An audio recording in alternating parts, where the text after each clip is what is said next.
Hello అండి. జుట్టు రాలడం అనేది చాలా కామన్ సమస్య. నిజానికి హెయిర్ ఫాల్ లేని వాళ్ళు లేరు ఈ రోజుల్లో. హెయిర్ ఫాల్ అవ్వడానికి వెనుక ఉన్న కొన్ని మెడికల్ కండిషన్స్ గురించి ఈ వీడియోలో తెలుసుకుందాం. మొదటిది ఐరన్ డెఫిషియన్సీ. న్యూట్రిషనల్ అయినా కావచ్చు, అంటే సరైన ఆహారం తీసుకోకపోవడం, లేదా ఆడవాళ్లలో పీరియడ్ సమయంలో బ్లడ్ లాస్ ఎక్కువ అవ్వడం వల్ల కూడా ఐరన్ డెఫిషియన్సీ అనేది రావచ్చు.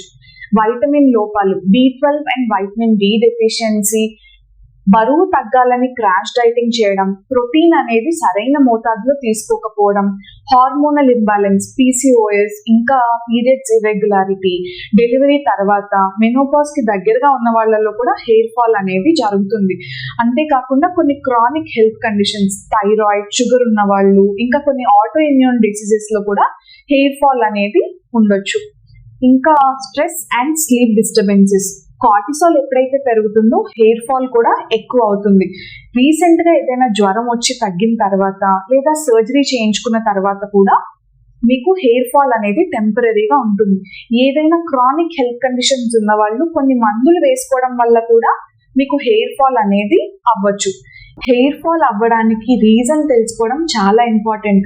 అది తెలుసుకోకుండా షాంపూ, ఆయిల్, కండిషనర్, సీరం మార్చడం వల్ల ఎటువంటి ఉపయోగం ఉండదు. హెయిర్ గ్రోత్ కి ఎటువంటి ఫుడ్ తీసుకోవాలి, ఇంకా హెయిర్ ఫాల్ గురించి మీకు ఎటువంటి డౌట్స్ ఉన్నా కింద కమెంట్ బాక్స్ లో కమెంట్ చేయండి.